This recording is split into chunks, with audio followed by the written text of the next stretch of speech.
Hey guys, this is Dwight. I'm back. I am very happy. I did not expect that to happen. And I'm glad some of that negative space filled in. I'm very, very pleased. So this is blue.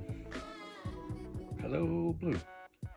So this was the sort of result of the test piece I did yesterday.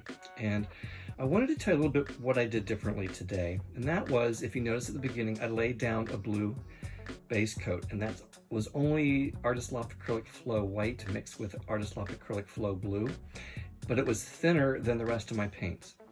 And I didn't do too much of the other paints as well. That's the other thing. I sometimes do too much, and it creates some other issues with pooling, and then eventually I get wonky cells. So I just want to show you like the matrix. It's quite significant. Have more of the color over here. I guess the thing I realized in doing this is that when I was swirling, I lost the blue, this color blue. I think on this side stayed on better, and I think I tilted too much of it off on that side. So the color's, in my mind, a little bit out of balance, but hey, that's not a problem. Yeah, this is, well, it's quite significant. A little more action and detail up there. The middle is nice. I'm happy. So yeah, this was something different. I do like it. I think it is going to dry pretty much as is at this point. The edges, if you can tell, are starting to get dry. So I used a little bit less paint as well today. I've been noticing recently that with some of the paint I've been doing, some of the paintings, when I use too much paint, things start to move. And let me show you what happened to yesterday's painting. So you're like, ooh, ah, cool. Well, see that glare? It's still wet. And see all through here.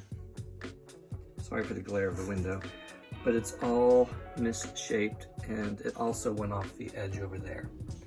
This end is fine because doesn't have the weight of the paint. So lesson learned. I'm going to paint over it once it dries, that you need to get as much paint off as you can and make sure you use the right amount.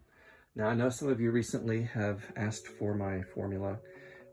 I'm sorry, not my formula, but my chart that has amounts of paint, how many ounces to use based on the size of the canvas. If you haven't gotten that, or if you would like to look at it, please send me an email at dwightpours@yahoo.com, and I'll be more than happy to forward that to you. It helps me. I always look at that before I do a painting, because I want to make sure the calculations are accurate. Okay, guys, I think that's all for this week. I have to go back to work, and I'll be back here Friday, and yeah, I got a couple projects to do. So I'm going to go back to monochromatic. I'm going to do one more large monochromatic.